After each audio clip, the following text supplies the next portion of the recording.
Assalamualaikum warahmatullahi wabarakatuh. Nama saya Santi Nurita MPDGR. Saya salah satu pengajar di jurusan Teknik Pengolahan Migas dan Petrokimia SMK Migas Teknologi Riau. Pada kesempatan hari ini saya akan menjelaskan cara pengoperasian CDU yang merupakan salah satu SKNI uji kompetensi keahlian. Namun sebelum anak-anak melaksanakan pengoperasian CDU, peserta didik harus tahu dulu apa saja APD yang digunakan pada saat pengoperasian CDU. Salah satunya adalah masker. Masker ini digunakan agar siswa kita terhindar dari bahan-bahan yang berbahaya. Assalamualaikum warahmatullahi wabarakatuh. Waalaikumsalam warahmatullahi wabarakatuh. Selamat siang semuanya Nana Ibu. Siang Bu. Oke, siapa yang tidak hadir? Tidak. Kaila, mana Kaila? Oh, sakit. Mudah-mudahan cepat sembuh ya yang sakit. Oke, hari ini sebelum kita mulai pembelajaran, siapkan dulu, kita berdoa dulu biar pelajaran kita mudah dan gampang mengingat apa yang Ibu berikan. Oke, silakan kita mulai siapkan. Siap, gerak. Sebelum belajar, marilah kita berdoa sesuai kepercayaan masing-masing. Doa dimulai.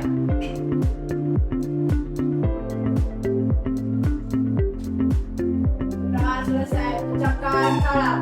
Assalamualaikum warahmatullahi wabarakatuh. Oke, Nana Ibu sekalian, hari ini kita akan belajar tentang proses pengoperasian CDU. Apa itu CDU? Crude Distilasi Unit ya. Itu adalah CDU. Sebelumnya kita lihat dulu apa tujuan pembelajaran kita, yaitu yang pertama, murid dapat menyiapkan umpan proses crude distilasi unit. Kemudian yang kedua adalah kita dapat menerapkan sistem pengoperasian peralatan sesuai SOP proses crude distilasi unit. Jadi dalam proses ini kita akan melaksanakan menerapkannya nanti di laboratorium. Tapi sebelum kita ke laboratorium, Ibu akan memberikan sedikit penjelasan tentang crude CDU itu. Oke, perhatikan video yang Ibu berikan ya.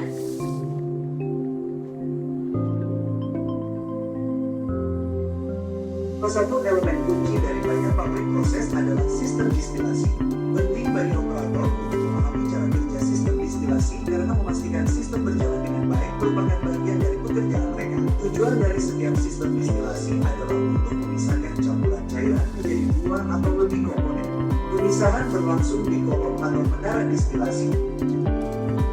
Campuran cairan disebut umpan atau muatan dan komponen yang dipisahkan disebut potongan atau fraksi. Mari kita lihat representasi sederhana dari sistem distilasi. Dalam contoh ini, umpan disimpan dalam tangki. Selama pengoperasian, pompa digunakan untuk memindahkan umpan dari tangki ke pemanas awal. Di pemanas awal, campuran dipanaskan di bawah tekanan hingga tepat di bawah titik didihnya. Tekanan di menara lebih rendah daripada tekanan di pemanas awal. Jadi ketika umpan memasuki menara, umpan mulai mendidih. Uap dari cairan mendidih yang terutama mengandung komponen yang lebih ringan dalam umpan naik di menara. Cairan yang tersisa, yang sebagian besar terdiri dari komponen yang lebih berat dalam umpan, bergerak menuruni menara dan terkumpul di bagian bawah. Sebagian cairan ini ditarik keluar sebagai produk bagian bawah, dan sebagian lagi dialirkan ke perangkat yang disebut ketel uap REB yang terhubung ke bagian bawah menara. Ketel uap REB biasanya merupakan penukar panas yang dirancang untuk menguapkan komponen yang lebih ringan yang tersisa dalam cairan dari bagian bawah menara. Uap dari ketel uap REB atau dalam beberapa kasus campuran uap dan cairan masuk kembali ke menara. Uap tersebut kemudian naik ke menara.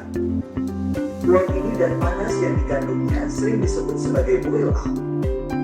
Boil up panas menyediakan panas yang dibutuhkan agar proses distilasi dapat berlangsung di menara. Uap yang naik ke menara dialirkan ke kondensor. Tujuan kondensor adalah untuk mendinginkan dan membutuhkan uap menjadi cairan. Dari kondensor, cairan mengalir ke penerima atau akumulator. Penerima menyediakan reservoir untuk cairan. Sebagian cairan dari penerima dipompa kembali ke puncak menara dan sebagian lagi ditarik keluar sebagai produk atas menara. Nah, kita baru saja melihat satu contoh sederhana dari sistem distilasi. Tidak semua sistem distilasi sama, tetapi sebagian besar memiliki peralatan dasar yang baru saja kita lihat. Inti dari sistem distilasi adalah menara distilasi. Pada dasarnya, menara distilasi adalah serangkaian proses distilasi atau penyulingan yang ditumpuk di atas satu sama lain. Proses distilasi terkadang disebut sebagai distilasi fraksional atau fraksinasi. Dan menara distilasi terkadang disebut fraksionator. Fraksinasi adalah distilasi yang terjadi pada tingkat yang berbeda di menara. Ini adalah ilustrasi sederhana dari bagian dalam salah satu jenis menara distilasi. Menara ini menggunakan baki yang disebut baki jet untuk memisahkan uap dan cairan. Baki-baki tersebut ditempatkan di seluruh menara. Baki-baki tersebut disebut baki chip karena memiliki banyak bukaan seperti chip. Berikut tampilan beberapa baki dari dekat. Kami telah membesar-besarkan ukuran bukaan agar lebih mudah dilihat. Bukaan pada baki memungkinkan uap naik melalui baki saat naik ke menara. Setiap baki juga dirancang untuk menampung cairan. Bendungan atau kelausan pada setiap baki memungkinkan cairan menumpuk di baki. Cairan yang meluap dari kelausan mengalir ke sudut bawah. Sudut bawah menyalurkan cairan dari baki ke baki menuruni menara. Ketika uap yang bergerak ke atas dan cairan yang mengalir ke bawah bersentuhan pada setiap baki, uap tersebut mentransfer sebagian panasnya ke cairan. Dua hal terjadi. Komponen uap yang lebih berat menjadi lebih dingin dan mengembun menjadi cairan dan komponen cairan yang lebih ringan mendidih. Uap kemudian naik ke baki berikutnya. Saat proses ini berlanjut, uap yang naik mengandung konsentrasi komponen yang lebih ringan yang lebih tinggi dan konsentrasi komponen yang lebih berat yang lebih rendah. Jadi, beginilah proses distilasi diulang pada setiap baki saat uap naik melalui menara. Sekarang, tidak setiap menara distilasi dirancang dengan cara yang persis sama. Namun, setiap menara dapat dibagi menjadi 3 bagian dasar. Bagian tengah adalah tempat umpan masuk ke menara dan sebagian umpan menguap. Penguapan ini umumnya dikenal sebagai flashing. Jadi, bagian menara ini sering disebut zona flash. Bagian di atas zona flash disebut bagian rektifikasi. Di bagian menara ini, konsentrasi komponen yang lebih ringan meningkat. Bagian menara di bawah zona flash disebut bagian strapping. Di bagian ini, komponen yang lebih ringan diuapkan atau dipisahkan dari cairan yang lebih berat. Jika menara distilasi bekerja dengan sempurna, ia akan menghasilkan produk murni. Sayangnya, tidak demikian halnya. Produk yang lebih ringan biasanya mengandung beberapa fraksi yang lebih berat, dan produk yang lebih berat biasanya mengandung beberapa fraksi yang lebih ringan. Ini terkadang disebut sebagai tumpang tindih. Sistem distilasi menggunakan beberapa metode untuk membantu memaksimalkan kemurnian produk. Salah satu metode ini disebut reflux. Uap yang keluar dari atas menara dikondensasikan dalam kondensor dan kemudian dikumpulkan dalam penerima. Sebagian cairan dari penerima dikirim ke penyimpanan atau ke unit lain di pabrik sebagai produk overhead menara. Sisa cairan dipompa kembali ke puncak menara. Cairan yang dimasukkan kembali ke menara disebut reflux eksternal.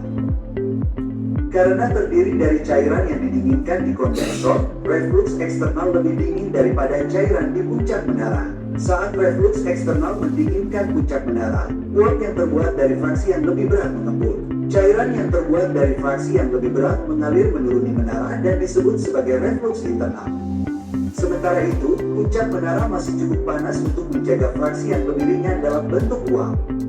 Uap ditarik dari puncak menara dan masuk ke kondensor. Reflux meningkatkan kemurnian produk atas karena mengembunkan uap yang terbuat dari fraksi yang lebih berat membuatnya keluar dari aliran uap yang meninggalkan puncak menara. Metode lain yang digunakan untuk memaksimalkan kemurnian produk disebut reboiling. Cairan dasar yang ditarik dari menara dikirim ke pemanas yang disebut boiler REB. Sisa cairan dasar dikirim ke penyimpanan atau ke unit lain di pabrik sebagai produk dasar menara. Ketel REB memanaskan cairan yang diterimanya sehingga terbentuk campuran uap dan cairan. Bergantung pada sistemnya, uap atau campuran uap dan cairan kemudian dimasukkan kembali ke menara. Uap panas menyebabkan fraksi yang lebih ringan dalam cairan di dasar menguap dan bergerak naik ke menara. Hal ini mengurangi jumlah fraksi yang lebih ringan dalam produk dasar. Kental REB menyediakan sebagian besar panas yang dibutuhkan agar proses distilasi berjalan. Dalam jenis sistem yang telah kita bahas, panas yang disuplai dengan memanaskan umpan tidak cukup untuk distilasi yang tepat.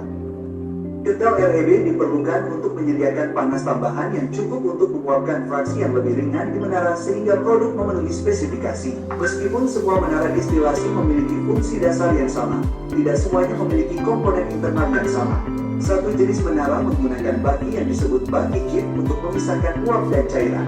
Jenis menara tersebut dibahas dalam bagian pengoperasian menara dalam program ini.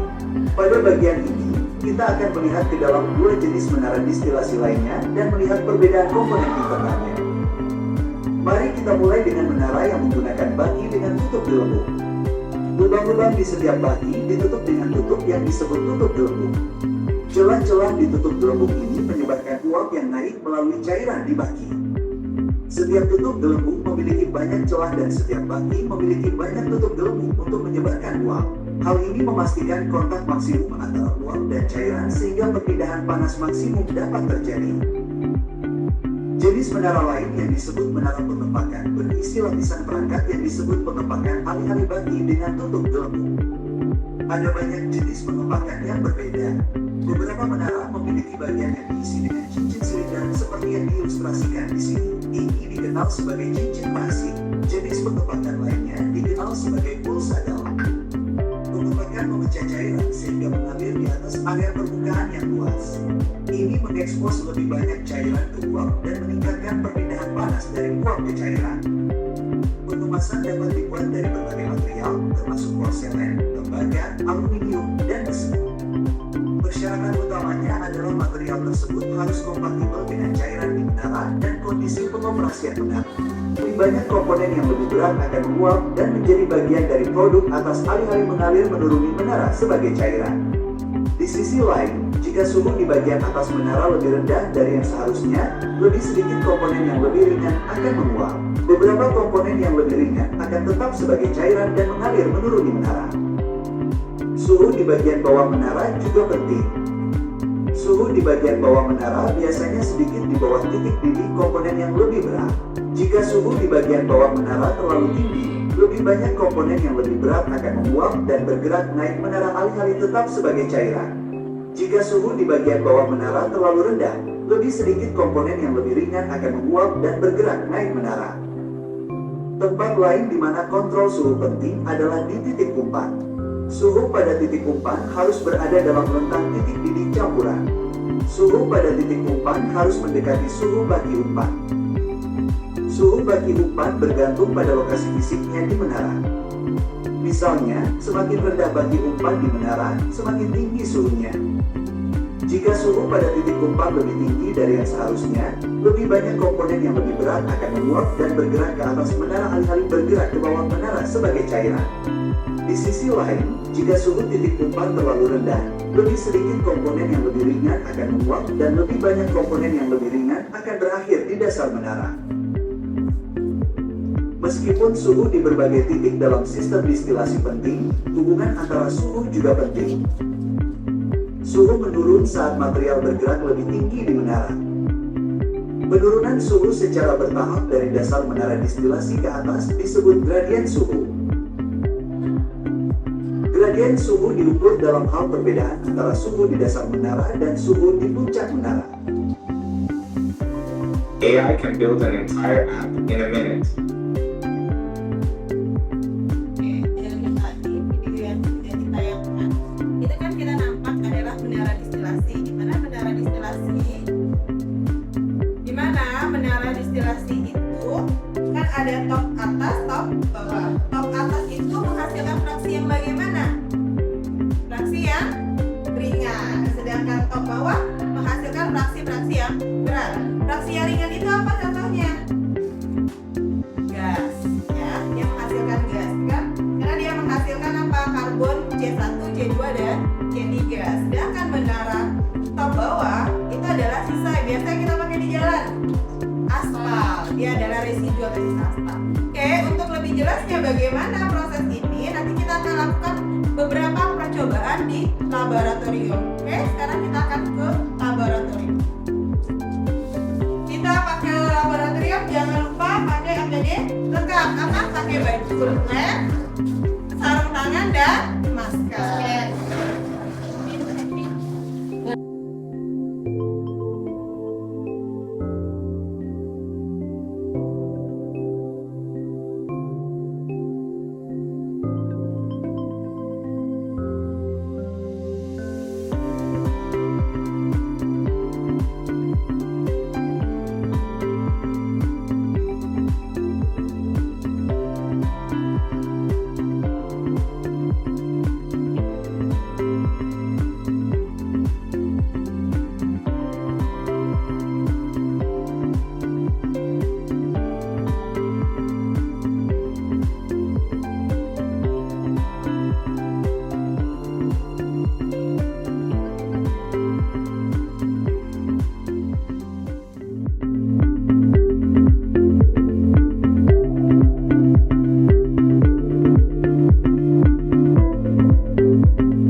Sebelum kita memulai praktikum kita pada hari ini, gue cek dulu APD sudah lengkap semua. Udah pada pakai masker? Sarung tangan? Oke. Kita hari ini akan melakukan percobaan menghitung densitas dan SG. Pada saat hari ini saya akan didampingi oleh asisten saya, Ibu Kailani. Ibunya akan menjelaskan bagaimana proses kerja tentang istilah proses kerja menghitung densitas dan SG. Pada Ibu Kailani, saya persilakan. Yuk, kita ke sini semua ya. Nah, sebelum itu saya jelaskan dulu alat-alat yang akan kita gunakan. Kita pakai ini apa namanya? Gelas kimia. Gelas kimia 500 ml. Kemudian ini adalah volume ukur atau gelas ukur yang juga 500 ml. Ini temperatur gunanya untuk apa? Mengukur suhu. Dan ini adalah hidrometer untuk mengukur SG dan densitasnya. Oke? Dan bahan yang kita gunakan adalah crude oil. Apa itu crude oil? Minyak mentah. Minyak mentah yang kita gunakan adalah 500 ml.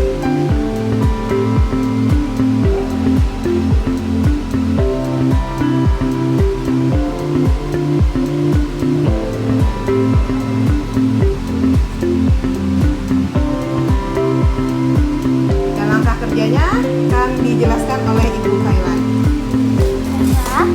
Pertama, crude oil ini akan kita masukkan dulu ke dalam gelas ukur.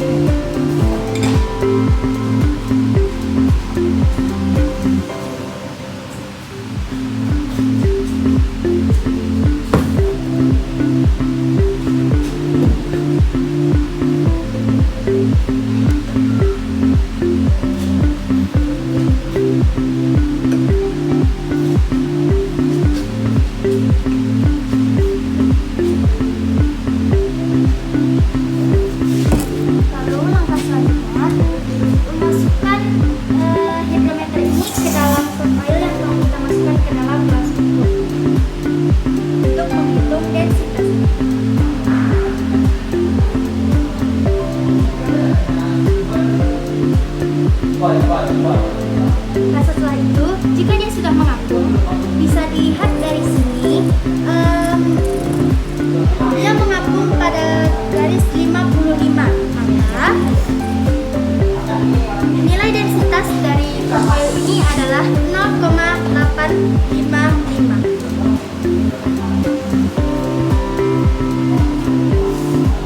Oke, dan nanti dari sini kita udah dapat berapa densitasnya?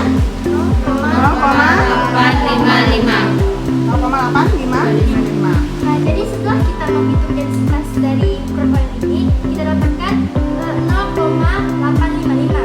Dan ini kita akan menghitung SG atau Specific Gravity dengan SG sama dengan nilai densitas yang kita dapatkan dibagi dengan densitas air. Densitas air itu ketetapannya 1. Maka hasil Specific Gravity yang kita dapatkan yaitu 0,855. Mungkin itu saja praktikum pada hari ini. Sekian, wassalamualaikum warahmatullahi wabarakatuh. Waalaikumsalam warahmatullahi wabarakatuh.